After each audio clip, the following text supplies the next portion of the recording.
Meus irmãos, um bom dia a todos vocês. É uma alegria cumprimentá-los nessa manhã de segunda-feira.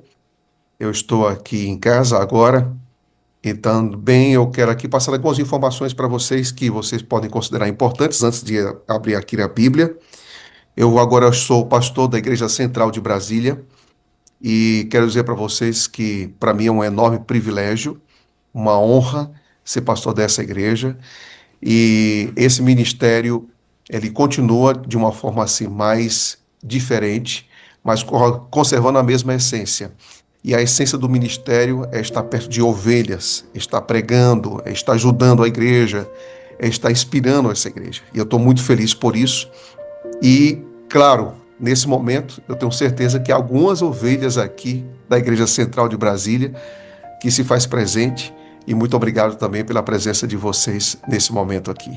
Bem, a gente agora recupera a nossa série de Romanos, andando, viajando por aí. Algumas pessoas sempre perguntavam, pastor, e quando é que vai recomeçar? Então, vai chegar o momento certo, e agora chegou, e nós vamos agora para o capítulo de número 7 de Romanos. Capítulo número 7 de Romanos. Romanos, ele é conhecido entre os teólogos como um tratado. E esse tratado, obviamente, trata de temas diferentes, como lei, como graça, como evangelho, como pecado e coisas dessa natureza. Então, Romanos capítulo número 7, ele vai falar de um tema extremamente importante. Ou seja, o lugar da santidade na vida do crente que se sente pecador. Você já parou para pensar sobre isso? A santidade na vida do crente que se sente pecador e que ele vai possuir muitas lutas. É muito importante compreender algo. Se a gente não entender Romanos, capítulo número 7, nós vamos para alguns extremos nessa vida. Nós vamos para o extremo da, da vida completamente legalista, uma vida em que vai beirar ou viver o perfeccionismo. Esse é um extremo, porque a gente tem que guardar a lei, tem que obedecer à lei, e então você lê Romanos capítulo número 7, ou você não entende bem Romanos 7, e acha que tem que viver o legalismo, a lei, a obediência, a santidade, ou você vai para outro extremo, você vai dizer, olha, eu não consigo aqui entender muito bem minha natureza humana, e aqui eu vou viver uma vida de que eu vou para a igreja, eu tenho as práticas comuns da vida cristã, no contexto adventista, sábado, dízimo, oferta, vegetarianismo e tudo mais, mas para mim isso aí não vai ter muita importância, né? Porque eu não consigo ser o cristão que eu deveria ser. Eu não consigo ser o cristão que eu deveria ser. Então, quando eu não entendo o que é a natureza humana, eu vou beirar o legalismo, ou eu vou viver também uma vida, talvez assim, até de promiscuidade ou de duplicidade dentro da própria igreja. E o terceiro caminho é você abandonar a igreja. Tudo isso é porque a gente não compreende o que é a natureza humana. Então, Romanos, capítulo número 7, ele vai dizer um pouco sobre o que significa ser humano, ser cristão e ainda continuar tendo lutas. E essas lutas, elas vão existir por toda a sua vida. E você precisa entender isso. Romanos, capítulo número 7, não foi escrito por uma pessoa que era pecadora e depois conheceu a Cristo em Romanos 8. Não, não é isso que o texto vai dizer.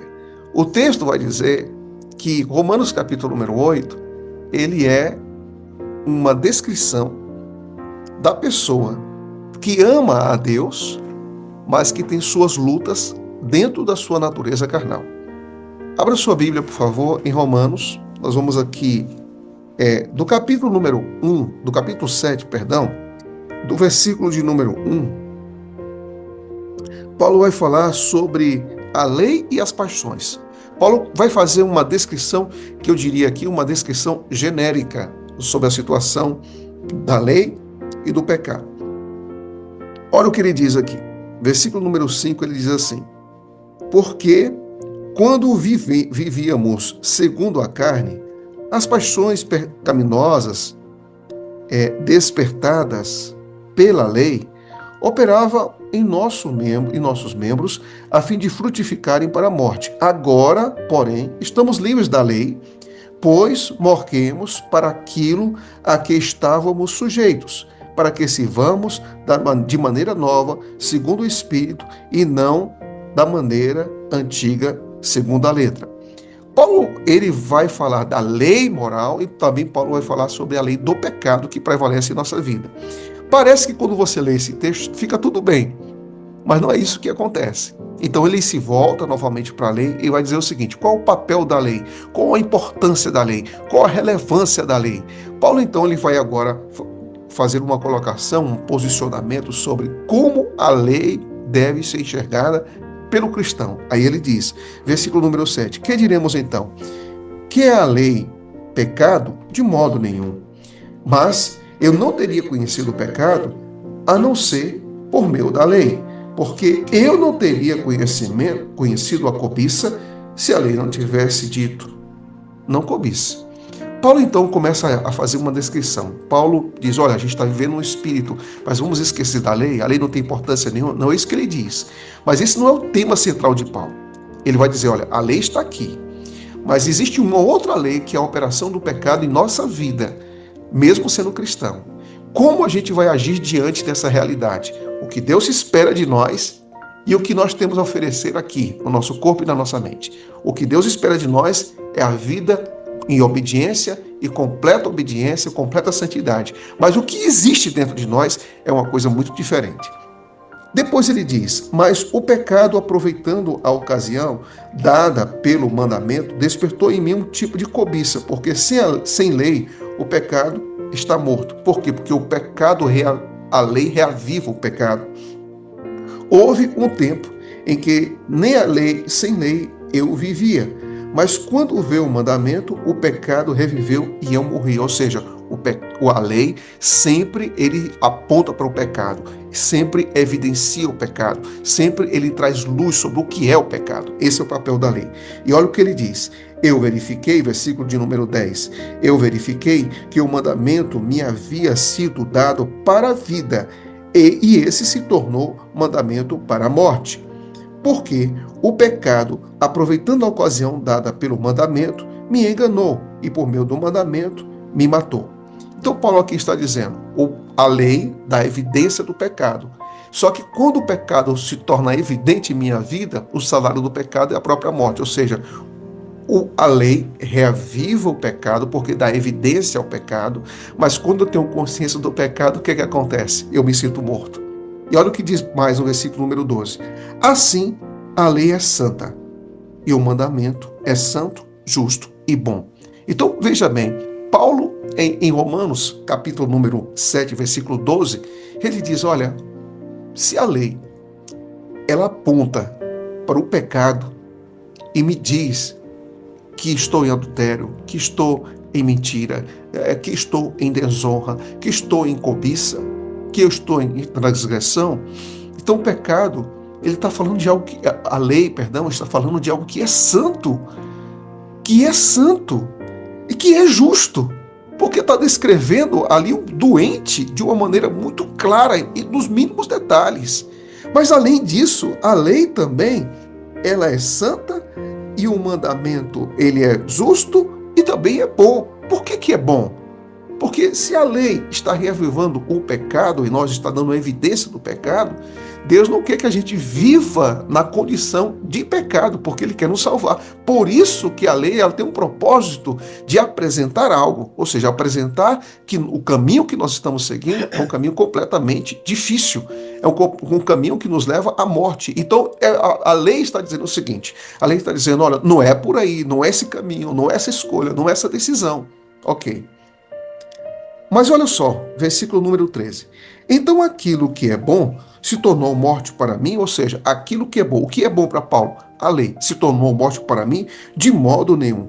Pelo contrário, o pecado, para mostrar-se como pecado, por meio de uma coisa boa, causou homem a morte, a fim de que, pelo mandamento, o pecado mostrasse toda a sua força de pecado. Então Paulo está dizendo, eu só entendo o que é pecado pela evidente manifestação da lei de Deus. Só que agora, Paulo vai dizer o seguinte, diante dessa realidade toda, eu quero aqui falar de mim. Eu quero dizer para vocês o que eu sinto diante daquilo tudo que o Espírito Santo está me revelando. E Romanos 7, especialmente os versos que eu irei ler agora, é fantástico. Mas antes de continuar a leitura, eu queria aqui apresentar uma citação de John Stott a respeito de dois grupos. O primeiro grupo é o grupo que exalta a lei, mas não existe graça nisso. Por quê? Porque essa lei está desassociada daquilo que Cristo pode fazer na vida do pecador. E existe que são os legalistas. E existem outros, que aí eu colocaria os antinoministas, que são aqueles que dizem, não, a gente não precisa de lei. John Stott, um grande exegeta, inglês, ele disse assim, deixa eu aqui apresentar para vocês. Olha o que John Stott falou. John Stott, ele diz o seguinte, os legalistas temem a lei e estão sujeitos a ela. Os antinomianos detestam a lei e a repudiam. E os livres para cumprir a lei amam a lei e a cumprem. Interessante isso. Quem está dizendo é John Stott. Não é um adventista do sétimo dia, mas a sua essência, a sua teologia é brilhante. No seu comentário de Romanos, página 116. Agora, pensando nisso, Paulo diz assim, porque bem sabemos que a lei ela é espiritual. E ele diz, esse é o verso 14, tá, irmãos? Porém, eu sou carnal, vendido à escravidão do pecado. Nossa! Paulo primeiro dá um olhar. Ele diz assim, olha, presta atenção nisso. O que é a lei? E Paulo diz quem ele é. Primeiro, o que é a lei? Paulo diz que a lei é espiritual. Isso significa que quando você olha Romanos, capítulo número 7, o cristão e a lei aparece do versículo 6 ao 1 a 6. Logo depois, o 7 e 13 fala da santidade da lei. Logo depois, a gente vai encontrar o ministério da lei e depois a impossibilidade da lei. Então, veja bem, até aqui, no capítulo 7, até o versículo 13, a gente compreendeu um pouco sobre o cristão e a lei, a importância da lei, o que a lei faz, o que a lei aponta, o que o pecado nessa condição ele pode trazer na vida do cristão. Depois ele vai dizer que a lei também é santa, é justa, é boa. Depois ele vai apontar o ministério da lei que é evidenciar o pecado. Mas depois ele diz o seguinte, olha, eu vou agora apresentar para vocês a impotência da lei. Então, entenda aqui uma coisa, ó. Entenda bem aqui uma coisa. A lei é potente para dar evidência ao pecado. A lei é impotente para tirar o pecado de nós. Tá claro isso? Vou repetir, tá? A lei era potente para dar evidência do pecado. Para dizer, olha, essa é a sua condição. Isso aqui é você. Mas a lei é impotente para trabalhar esse pecado em você, para tirar isso de você. Ela nunca vai conseguir fazer isso. Mais ou menos o seguinte, você vai para uma tomografia, né? E ali o seu corpo é todo preparado, você entra naquela máquina. E a tomografia vai fazer uma análise minuciosa do seu corpo. Minuciosa, detalhada do seu corpo. Da cabeça, passando ali pelo tórax, os braços, depois pela bacia, pelas pernas, até chegar aos seus pés.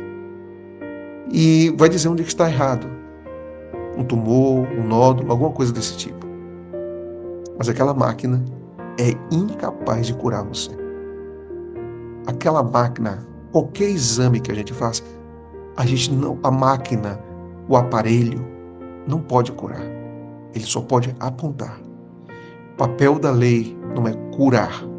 O papel da lei é apontar. Aí você diz assim, Se é só apontar, então onde é que está a evidência aí de redenção? Por que Paulo, se isso é apontar, por que Paulo diz que é santa, justa e boa? Você sabe por quê? Porque não existe cura se você não reconhece que você é doente. Não existe cura. Não existe tratamento para quem não reconhece que está doente. A primeira coisa que a lei diz é: alguma coisa está errada aqui.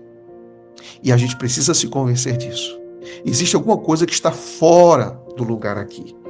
Então, esse fora do lugar, em Romanos, no capítulo de número 7, vai nos apontar algumas coisas. Paulo diz: por conseguinte, a lei é santa, o mandamento é santo, é justo e é bom. Quem está dizendo isso? É Paulo. Paulo, o teólogo. Paulo, o poliglota. Paulo, o erudito. Paulo, que possuía habilidades extraordinárias. Paulo, a mente mais fértil, a mente mais aguda, a mente mais brilhante do judaísmo no primeiro século. É esse homem que está falando. Esse homem que teve um encontro com Cristo. Esse homem que teve profundidade teológica, lucidez missionária e também dependência espiritual extremamente profunda de Cristo. Quando você vê toda essa realidade na vida de Paulo, você pode até pensar o seguinte: não, mas não tem condição. Não é possível. Não é possível que seja Paulo que esteja escrevendo isso. Mas é exatamente isso que está acontecendo. O que está acontecendo aqui é Paulo dizendo para mim e para você o que é a natureza humana, e você precisa entender isso. E ao compreender isso, a sua vida pode ser completamente diferente dessa jornada cristã. Vamos para o texto, versículo número 15. Porque nem mesmo compreendo o meu modo próprio de agir, porque não faço o que prefiro e sim o que detesto. Você já chegou a algum momento na sua vida em que você diz assim, que você diz para você mesmo, depois de uma santa ceia, depois de um tropeço que você deu, de você olhar para você mesmo e dizer assim: eu não estou compreendendo. Eu participo da Sala 57, eu leio os livros do Espírito de Profecia, eu tenho meus momentos de devoção, eu sou uma pessoa que jejum, eu sou uma pessoa que oro, eu sou uma pessoa que busco a Deus, e eu não estou entendendo por que eu tenho isso. Eu estou sentindo essa tendência. Por que eu tenho esses pensamentos? Por que eu tenho esses desejos? Paulo, mesmo com tanta bagagem espiritual, com tanta bagagem teológica, com experiência tão profunda com Cristo, ele disse: quando eu olho para mim mesmo, eu vejo que há coisas da minha natureza que Deus não colocou. Você sabe qual é o problema de pessoas, inclusive dentro do nosso meio, que tem tendências para o perfeccionismo? São pessoas que não entenderam ainda o que é a natureza pecaminosa. Você tem que entender isso. Amigos queridos, quando você é batizado, sua natureza pecaminosa, ela não ficou dentro do tanque, ela está dentro de você. Ela está dentro de você. Então não importa. Aquele desejo da vida passada, que cada um de nós temos aqui uma vida passada sem Cristo, ele vai aparecer em algum momento. Ou o temperamento descontrolado, ou os desejos sexuais, ou o desejo de fumar, de beber, ou os maus pensamentos. Enfim, nós temos assim, na verdade, uma tendência enciclopédica de pecado, ou seja, nós temos uma tendência enorme para fazer tudo aquilo que é ruim. Nós temos um potencial devastador dentro da nossa própria natureza pecaminosa. Devastador. Se você não compreender isso, é interessante que quando você vai para o Evangelho de João, uma coisa que me chama a atenção é que o próprio Jesus, ele compreendia a natureza humana, né? Ele compreendia a natureza humana. Ele sabia o que era a natureza humana. O próprio Jesus. Quando Jesus Cristo, ele esteve dos judeus, e alguns acreditavam nele e outros não acreditavam, ele disse o que era a natureza humana. O que Paulo está fazendo em Romanos capítulo número 7 é muito parecido com aquilo que Jesus Cristo já falou. Abra sua Bíblia, por gentileza, em João capítulo número 2. Em João capítulo número 2.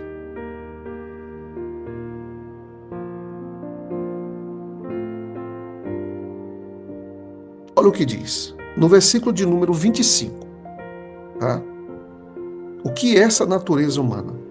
João capítulo 2, versículo 25 diz assim, sobre Jesus: e não precisava que alguém lhe desse testemunho a respeito das pessoas, porque ele mesmo sabia o que era a natureza humana. Cristo sabia o que era a natureza humana? Paulo sabia o que era a natureza humana? E eu pergunto, você sabe o que é a sua natureza humana? Você sabe o que é a sua natureza humana? Talvez, amigos queridos, esse é um estudo que a gente deveria dar um pouco mais de atenção na igreja. Tá? Você sabe por quê? Porque, às vezes, a gente olha para uma pessoa, né, que cai, que tropeça, que escorrega, e pode ser qualquer um. Pode ser pastor, pode ser membro, pode ser ancião, pode ser pastor jubilado, pode ser qualquer um. Aí você se escandaliza, meu Deus, que é isso? Essa pessoa era famosa, a pessoa era conhecida, e a gente se desespera, alguns querem abandonar a igreja e tudo mais. Você sabe por quê? Porque não conhece o que é a natureza humana. Se você conhecer mais sobre natureza humana, à luz da Bíblia, não é que você vai ser indiferente, mas que você vai se escandalizar menos. Você sabe por quê? Todos nós estamos nesse pacote aqui. Todos nós. Então, se conheça. E Paulo, então, para deixar mais evidente isso, veja o que ele diz. Vamos voltar para Romanos 7. Veja o que ele diz. Versículo 17. Neste caso, quem faz isso já não sou eu, mas o pecado que habita em mim. Então, que eu, Paulo está se referindo? Se é ele mesmo. Paulo está dizendo o seguinte, ó, parece que ele está tentando desassociar aqui. Então ele diz o seguinte, ora, versículo 15 para ficar melhor. Porque nem mesmo compreendo o meu próprio modo de agir, pois não faço o que prefiro e sim o que detesto. Ora, se faço o que não quero, concordo com a lei que é boa. Neste caso, quem faz isso já não sou eu, mas o pecado que habita em mim. Porque eu sei que em mim mesmo, ou seja, na minha carne, não habita bem nenhum. A segunda vez, a primeira vez, no versículo número 17, Paulo diz, o pecado que habita em mim. No versículo 18, ele diz, em mim não habita bem nenhum. Versículo 19 diz assim, porque não faço o bem que eu quero, mas o mal que não quero, esse faço. Mas se eu faço o mal que não quero, já não sou eu quem o faz, e sim o pecado que habita em mim. Terceira vez, Paulo fala do pecado que habita nele. Agora vá para o verso número 21. Assim encontro esta lei. Quando quero fazer o bem, o mal reside em mim. Porque, segundo o homem interior, verso 22, tenho prazer na lei de Deus. No fundo, eu quero ser cristão. No fundo, eu quero ser equilibrado. No fundo, eu quero ser justo. No fundo, eu quero ser puro. No fundo, eu quero ser fiel. Mas, infelizmente, na vida cristã tem um mas, né? Mas, no verso 23, vejo nos meus membros outra lei que guerreia contra a lei da minha mente e me faz prisioneiro da lei do pecado que está nos meus membros. Paulo está dizendo o quê, irmãos? Paulo está dizendo que ele está em guerra. E o crente verdadeiro, o crente que se conhece, ele vai descobrir que ele está em guerra. E todos nós aqui. Quantos anos você tem de igreja? Você está em guerra, você sabe que você está em guerra. Se eu disser que não tenho guerra, eu estou contradizendo o que Paulo está afirmando. E o velho Paulo, inspirado pelo Espírito Santo, está dizendo, eu estou em guerra. Quanto à vida que Deus quer que eu viva e aquilo que está operando dentro da minha própria natureza. Bem, Como é que a gente vai resolver isso? Como é que Paulo vai resolver isso? Como é que Deus vai resolver isso?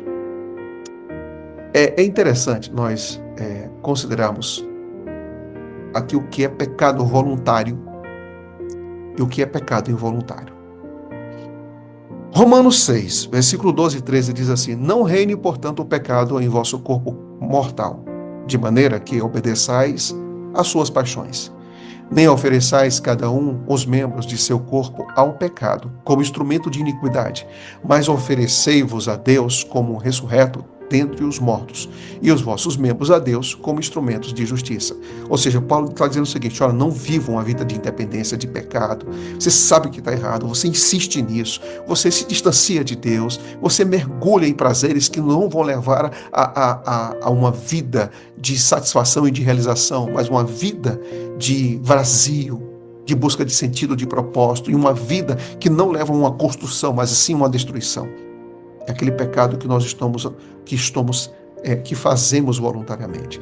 Digo, porém, andai no Espírito e jamais satisfareis a concupiscência da carne.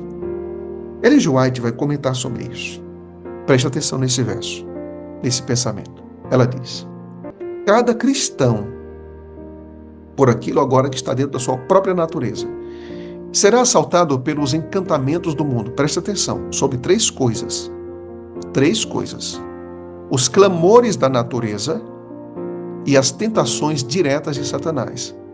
Ninguém está livre dessas coisas. Opa, peraí. Quem não está livre? Lê o texto aí comigo. Quem não está livre? Ninguém. Ninguém, pastor? Não, ninguém.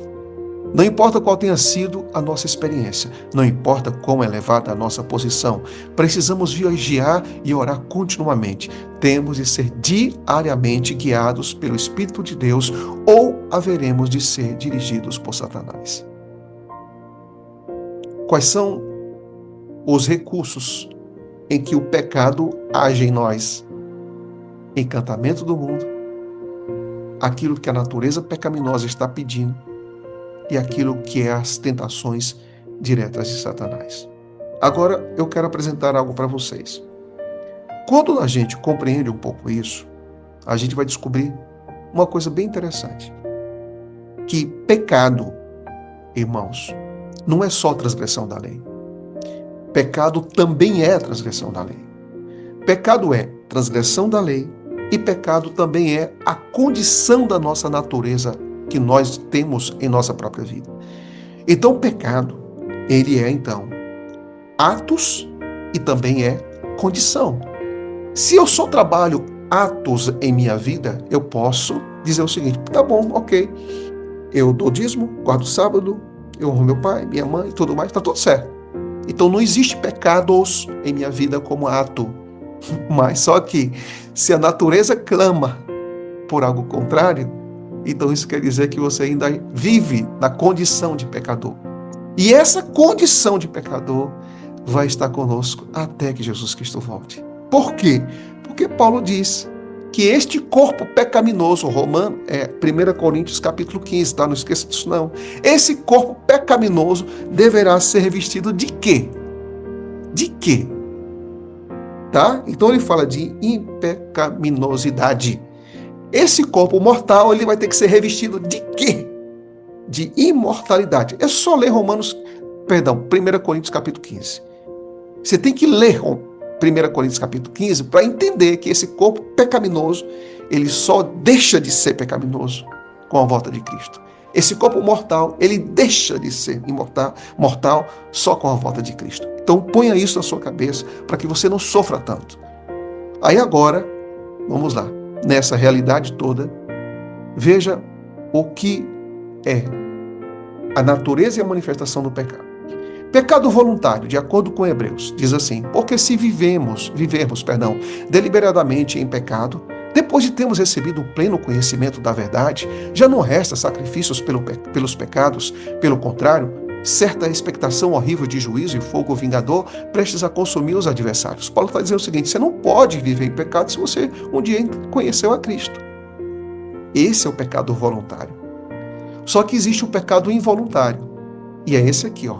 Todo aquele que é nascido de Deus não vive na prática do pecado. Ou seja, O cristão, ele não tem o pecado como estilo de vida, ele não tem o pecado como opção primária em sua vida, pois o que permanece nele é a divina semente. Ora, esse não pode viver pecando, porque é nascido de Deus. Isso significa que, quando a pessoa conhece a Cristo, o pecado é um acidente e não um estilo de vida. Quer uma evidência maior para isso? Veja o que diz 1 João capítulo 1, versículos 6 e 9. Se dissermos que mantemos comunhão com Ele e andarmos nas trevas, mentimos e não praticamos a verdade. Se, porém, andarmos na luz, como Ele está na luz, mantemos comunhão uns com os outros e o sangue de Jesus, seu Filho, nos purifica de todo o pecado. Se dissermos que não temos pecado nenhum, e aqui João está falando da condição do pecado, a nós mesmos nos enganamos e a verdade não está em nós. Se confessarmos os nossos pecados, Ele é fiel e justo para nos perdoar os pecados e nos purificar de toda a injustiça. Então entenda uma coisa, amigos. Por mais renovados que a gente seja, tem uma parte podre, doente aqui dentro. Pecado é ato. Pecado também é condição. Em Romanos 7, Paulo, ele sai da discussão superficial e vai para uma discussão profunda, dizendo: encare o pecado também como uma condição, mesmo você sendo cristão. E aí, nessa realidade, veja o que diz a serva do Senhor. Veja o que ela diz. Ela diz aqui: ser levado ao pecado sem se perceber. A gente tem uma condição de natureza que a gente pega até sem perceber. Não pretendendo pecar. Está falando aqui para crente, irmãos. Mas pecando por falta de vigilância e de oração, não discernindo a tentação de Satanás e assim caindo-lhe no laço, é muito diverso daquele que planeja deliberadamente entrar em tentação e planeja um curso de pecado. Ou seja, Ellen G. White está dizendo o seguinte: quando o pecado é um acidente, ambas as coisas são pecados. Tanto o que você faz deliberadamente, quanto o que você faz se planejar. Ambos são pecados. Mas tem diferença enorme quando a pessoa planeja intencionalmente pecar e quando o pecado é um acidente. Ambos nos tornam responsáveis, mas são coisas de proporções diferentes. Paulo diz: desventurado o homem que sou. Porque Paulo, ele encarou a si mesmo. E ele então faz a pergunta: desventurado homem que sou, quem me livrará do corpo desta morte? Quem me livrará dessa condição?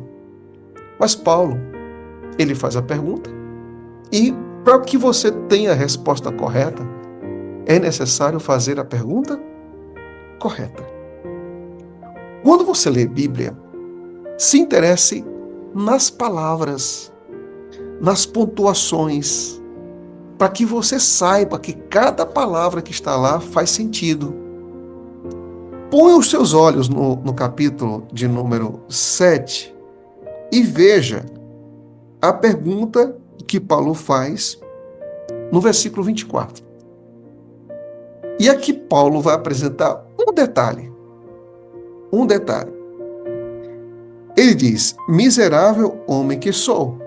Ou seja, ele sabe da luta, ele sabe dessa guerra civil, ele sabe que está em guerra, ele sabe disso.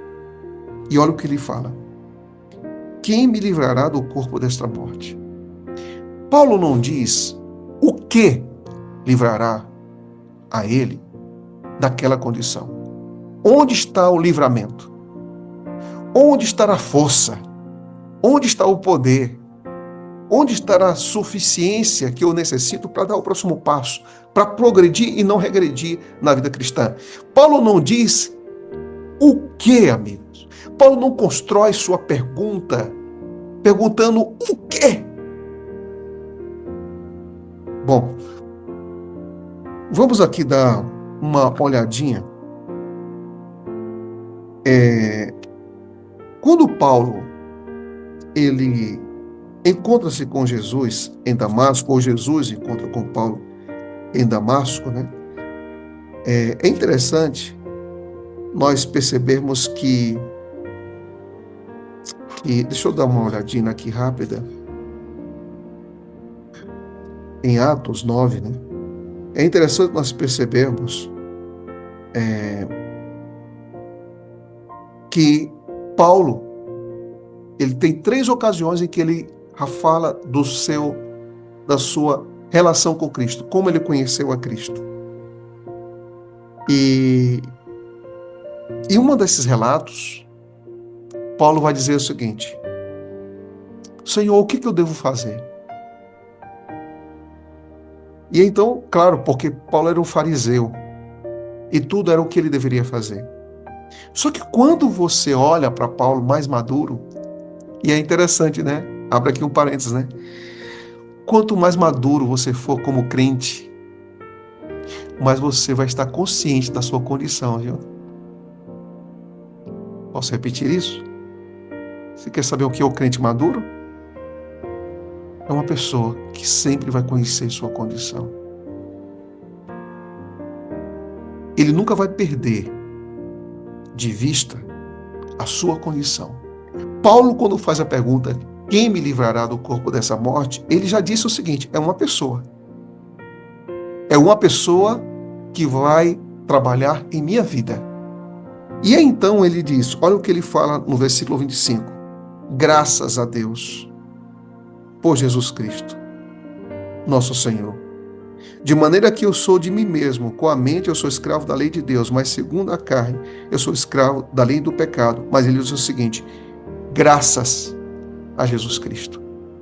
Então isso quer dizer que, diante dos assombros que Paulo tem da sua própria natureza, de sua própria condição, de suas próprias tendências, quem resolve esse problema? É interessante que no livro Caminho a Cristo, Ellen G. White diz assim: Paulo faz a pergunta: quem me livrará do corpo dessa morte? E João Batista responde, diz Ellen G. White: quem me livrará do corpo dessa morte? João Batista responde: eis o Cordeiro de Deus que tira o pecado do mundo. Amigos queridos, a nossa condição, ela é desesperadora. Ela é desesperadora. Mas a solução para os nossos problemas é uma solução absoluta e pessoal. A solução para as lutas que você tem em sua vida é Cristo. Os seus medos, as suas quedas, as suas promessas quebradas, o coração que muitas vezes se sente indigno, as orações que às vezes nós não queremos fazer. Lembre-se de uma coisa: você tem um Salvador que ama muito você, que nunca vai desistir de você, que hoje, nessa manhã, está aí do seu lado, na sua casa, ou no seu trabalho, ou no seu carro, que quer caminhar com você, que quer segurar a sua mão, que quer que você olhe para Ele, que quer que você reconheça a sua condição, mas que não desista da salvação que está em Jesus Cristo. Cristo é vivo. E tudo aquilo que você precisar para dar o próximo passo, para continuar de cabeça erguida nessa jornada cristã, você vai encontrar em Cristo. Cristo é tudo, meus irmãos. Cristo é o início de tudo nessa carreira. Cristo é o processo dessa carreira. Cristo é o fim dessa carreira. Cristo é tudo. Cristo é tudo. Cristo é o centro daquilo que você lê. Cristo é o motivo dos seus louvores. Cristo é o peso das suas orações. Cristo é a motivação do seu testemunho. Cristo é a razão pela qual você vive e você constrói todas as suas esperanças. Cristo é a própria esperança. Cristo é a consumação da nossa esperança. Cristo é aquele que nos justifica. Cristo é aquele que nos coloca dentro de um status que nós nunca podemos alcançar sozinho. Cristo tem a pureza que eu não tenho. Cristo tem a santidade que eu não tenho. Cristo tem a beleza espiritual que eu não possuo. Cristo tem a beleza de caráter que eu nunca posso desenvolver. Cristo tem a santidade que nunca posso alcançar. Cristo tem a obediência que nunca posso alcançá-la sozinho. Cristo é tudo. Então, por isso que Paulo diz: eu sou miserável, eu não tenho condição, esse aqui são os meus medos, esses são os meus fracassos, essa é a minha coleção de quedas. Mas ele diz: mas graças, graças, você sabe por quê? Porque não existe outro caminho, não existe outra saída, não existe outra porta, não existe outra alternativa a não ser a graça que para Deus se manifestou entre nós em formato de Deus. A graça veio em forma de Deus. Por isso que João diz, né? O Verbo se fez carne, cheio de graça. Essa graça que está disponível hoje para mim e para você. Mas além da operação de Cristo, a obra dessa graça só vem através de uma coisa: da habitação do Espírito Santo. Para que eu viva essa graça, que me redime e que me restaura, apesar das minhas condições, primeiro acontece com Cristo. Só que Cristo disse que enviaria o Espírito para habitar em nós. Opa, o pecado habita em nós, habita. Então o Espírito precisa habitar. Se a guerra é interna, então Deus, ele vem, ele se manifesta internamente em nossa vida. E como é isso, pastor? Sabe como é isso? Romanos capítulo número 8. A gente vai estudar isso amanhã. Que Deus abençoe vocês. Que a graça de Cristo seja suficiente em sua vida. E não desista por causa da sua natureza. Porque mesmo Deus sabendo de sua própria natureza, Ele não desistiu de você. Não desista por causa das suas quedas. Porque tudo isso, Deus já sabia de tudo isso. Toda essa condição. Por isso que está aqui na Bíblia. Para que você saiba quem você é. Mas vida cristã, irmãos, não é só saber quem nós somos. Vida cristã, irmãos, não é só saber a condição em que nós vivemos. Vida cristã é, acima de tudo, conhecer a Cristo. Conhecer sua condição, conhecer quem você é, não é suficiente. Conhecer a Cristo é suficiente. Você crê nisso? Você crê nisso? Crê nisso de alma, de coração, de vida? Feche seus olhos e vamos buscar a Deus. Bom Deus, obrigado por estar conosco. É isso mesmo, Senhor, nós somos pó. É isso mesmo, Senhor, nós caímos e nós deslizamos muitas vezes, até em pensamentos. Mas obrigado por nos conhecer, por nos amparar. Obrigado porque o Senhor nos carrega em seus braços como filho, como uma filha. Obrigado, Senhor, porque às vezes nós podemos ter nojo, nós podemos às vezes não aceitar nossa própria condição. E é verdade, isso é bom porque a lei evidencia tudo isso. Mas nós somos aceitos em Cristo Jesus, não importa a nossa condição. Nós somos amados em Jesus Cristo, não importa a nossa condição. Nós somos restaurados, recuperados em Jesus Cristo, não importa a nossa condição. E a vida cristã é um constante caminhar. E nesse dia, nós queremos caminhar contigo. Nos abençoe e nos guarde. Em nome de Jesus. Amém.